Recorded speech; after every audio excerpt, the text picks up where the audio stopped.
सर्वांना नमस्कार. श्री अर्चना ह्या यूट्यूब चॅनलमध्ये मी अर्चना आपल्या सर्वांचं मनापासून स्वागत करते.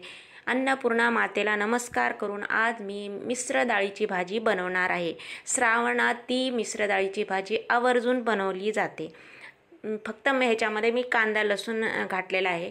तर आपण नैवेद्याला कांदा लसूण घालायचा नाही. कांदा लसूण विरहितसुद्धा ही मिश्र डाळीची भाजी खूप छान होते.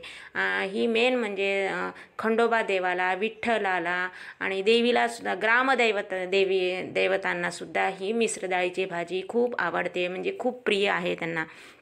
तर आपण बनवून ह्याचा नैवेद्य दाखवला तर आपल्याला ते पुण्यच मिळणार आहे. तर आपण हे मिश्र डाळीची भाजी बनवूयात. तर करूयात आपण सुरुवात. तर आपण पहिल्यांदा काय करायचं आहे की 5 डाळी घेतलेल्या आहेत. ह्या भाजीला पंचडाळीची भाजीसुद्धा असंही म्हटलं जातं.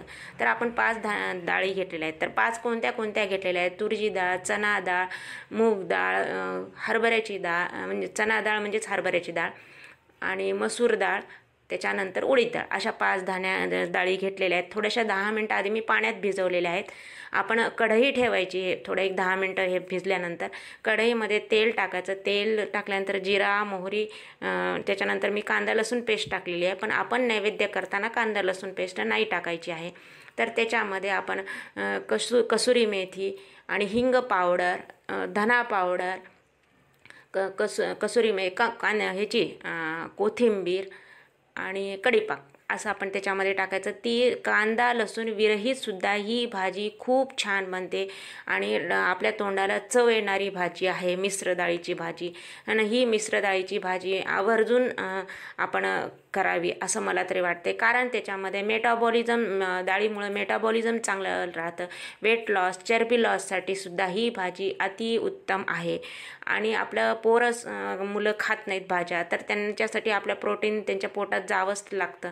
तर त्याच्यासाठी ही मिश्र डाळीची भाजी त्यांना थोडीसा बदल म्हणून सुद्धा ते आपण करू शकतो. आणि ते मुलांनासुद्धा थोडंसं आवडते ही भाजी, कारण तोंडाला इतकी चव आणणारी भाजी आहे. ही भाजी अशी तुम्ही करून बघा, माझ्या पद्धतीनं करून बघा आणि मला नक्की कमेंट करून सांगा की ही भाजी कशी बनलेली आहे. तर माझी अशी पद्धत आहे. मी अशी, आणि त्याच्यामध्ये अजून मी टिप्स सांगते. तर तुम्हाला खमंगपणा येण्यासाठी तुम्हाला ती लाल मिरची मिळते, डीमार्टमध्ये मिळते. तर लाल मिरची आणायची. ते तडका आपण फोडणी करताना आम्ही तडका म्हणतो त्याला. तर तडका त्याच्यामध्ये लाल मिरचीसुद्धा आपण टाकायची. तमालपत्र टाकायचं. तमालपत्रानंतर कोणतेही कालवण किंवा कोणतेही छान होतं. तमालपत्र पण आपण टाकू शकतो.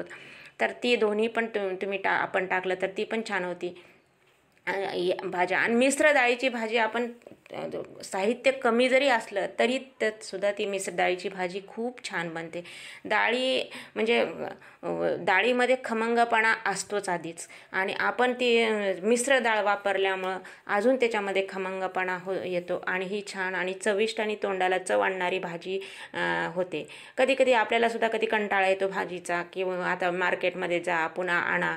तर ही आपल्या डाळी तर आपल्या घरामध्ये उपलब्ध असतातच, कारण आपण किराणा भरताना ह्या 5ही डाळी आपण आणतोच. असं म्हणजे कोणतंच मला तर वाटत नाही की कोणा घरी असं की ह्या डाळी नाहीत. प्रत्येकाच्या घरात ह्या 5 डाळी उपलब्ध असतात. तर आपण ही भाजी म्हणून आपण उपयोग करू शकतो डाळीचा, आणि आपल्या जेवणामध्ये सुद्धा हा बदल होतो आणि भाजीचा वेगळा प्रकार पण होतो. तेच ते भाजी आपल्याला कधी भेंडी म्हणा, सिमला म्हणा, भाज्या, मेथी, आपण ह्या भाज्या खाल्ल्यावर थोडंसं कंटाळा पण येतो, किंवा बाहेर जाण्याचा सुद्धा एखाद्या वेळेस कंटाळा आला तर आपण हे मिश्र डाळीची भाजी घरगुती पद्धतीनं छानपैकी बनवू शकतो. फक्त मला मी 2दा-3दा तेच सांगत आहे की हे तुम्ही नैवेद्य करताना, विठ्ठलाला नैवेद्य करताना, किंवा खंडोबा देवाला किंवा ग्रामदेवतेला कोणाला करताना कांदा लसूण घालू नका. आणि काही ठिकाणी परंपरा आहे कांदा लसूण वापरून सुद्धा नैवेद्य करतात. तर तुमच्या परंपरेनुसार तुम्ही करा. तुमचा ऑप्शनल विषय आहे. मी सांगते म्हणजे तुमच्या परंपरा असलं तर तुम्ही कांदा लसूण वापरू शकता, नाहीतर तुम्ही कांदा लसूण विरहित सुद्धा ही भाजी खूप छान बनते आणि तोंडाला चव आणणारी भाजी आहे.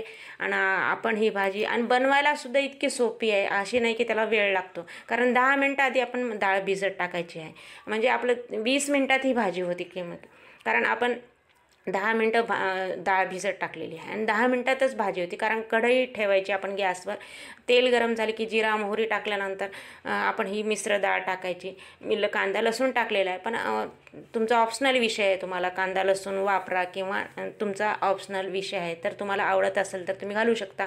तर कांदा लसूण मी घातलेला आहे. तर त्याच्यानंतर हे मिश्र डाळीत घालायच्या आणि थोडंसं पाणी टाकायचं. तुम्हाला रस्सा आवडत असलं तर तुम्ही जास्त पाणी टाका आणि तुम्हाला कमी रस्सा आवडत असलं तर तुम्ही पाणी कमी टाकू शकता. म्हणजे तेलावरची भाजी तेलावरची आपण म्हणू शकतो त्याला. आणि जर तुम्हाला रस्सा पाहिजे असला तर थोडंसं पाणी जास्त टाकायचं आणि वर कोथिंबीर वगैरे छान टाकली तर ही भाजी अप्रतिम बनते. आणि माझ्या पद्धतीनं अशी तुम्ही भाजी बनवा आणि मला कमेंट करून नक्की सांगा की कशी बनलेली आहे. तर माझा व्हिडिओ लाईक करा, शेअर करा आणि सबस्क्राईब करायला विसरू नका. आणि ही रेसिपी मला नक्की सांगा की कशी बनलेली आहे.